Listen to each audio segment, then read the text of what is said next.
We had been collaborating with these amazing women, Samantha and Emily, who work at a boutique in Butler Plaza, and they were in a great position to identify unaltered cats in the area and monitor traps for us. They started with the kitty who came to their store every day named Jojo, and they were just incredible. They were so determined to seek out and find cats who needed us. We even caught a few kittens who were young enough to be socialized and got them into rescue programs. The Taco Bell was kind of our white whale. It was a tricky place to trap because the cats there were always getting scraps from patrons, and they weren't motivated to get into our traps. So every cat we caught there was a win. And one day we trapped this brown tabby female, and one of the feeders from the area believed she had recently had kittens. So Samantha and Emily went to investigate at the Taco Bell, and they called us frantically because they heard them. They were underneath the deck, and if we had their mama, it was critical that we get them out immediately. The team at Taco Bell was awesome. They trusted us and treated us kindly while we helped rescue these kittens.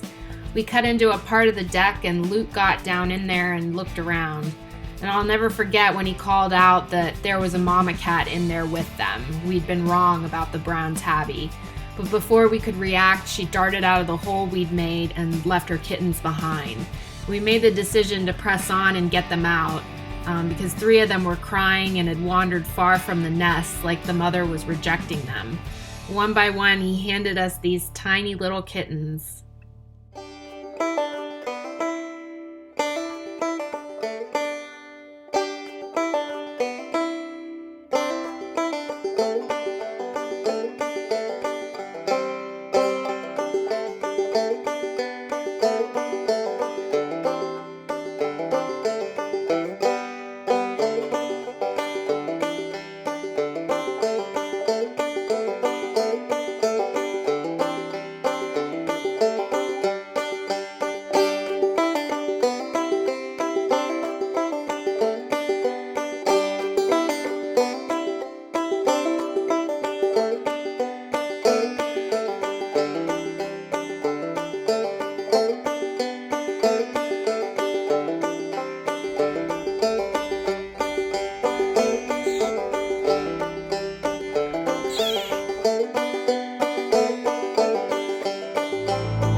We left traps out during the day and went back to the Taco Bell every night, kittens in tow, to try and catch the mama. We tried every trick we had, but we couldn't catch her, and after the 3rd night, we didn't see her again.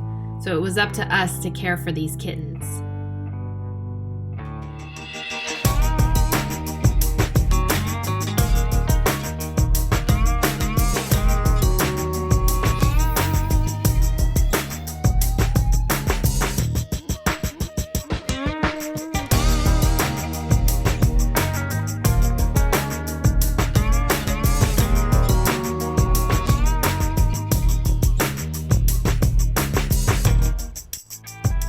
We took turns taking care of them, Operation Catnip staff and Samantha and Emily.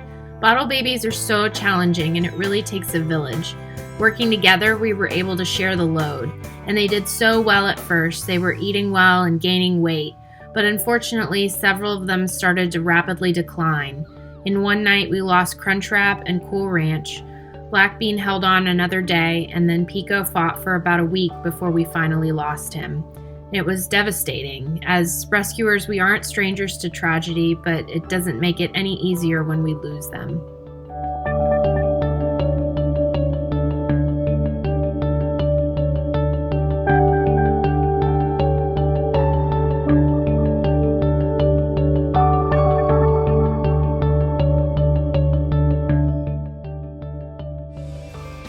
We were left with 3, Gordy, Baja, and Cinnamon.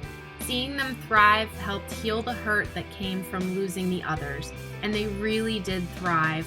They got bigger and more playful. They transitioned to wet food and then to dry. And all the while, we were still doing TNR in the area, and we came across another kitten at the Chili's who joined our trio. Her name was, you guessed it, Chili.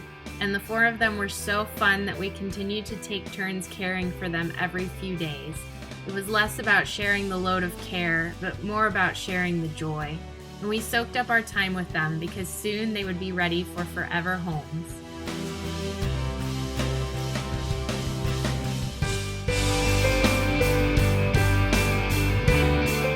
Once the kittens were 2 pounds, they were ready for sterilization. It was a special day at the clinic for our whole team. Everyone knew these kittens, and we'd all had some part to play in their journey. Dr. Dingman spayed Chili, and vet students Alyssa, Rainey, and Justin spayed and neutered Cinnamon, Baja, and Gordy.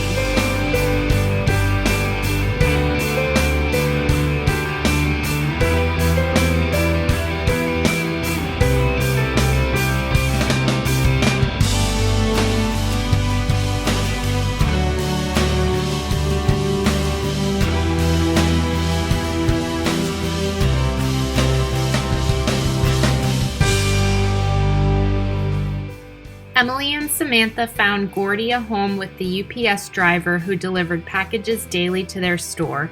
His name is now Jack, and they love him so much. Melissa's friends Marina and Jerry adopted Cinnamon, joining another one of Melissa's former fosters, Natasha, in a home now filled with tortitude. We asked the Humane Society of North Central Florida to help us find homes for our final 2 babies, Baja and Chili, and they were quickly adopted into loving homes.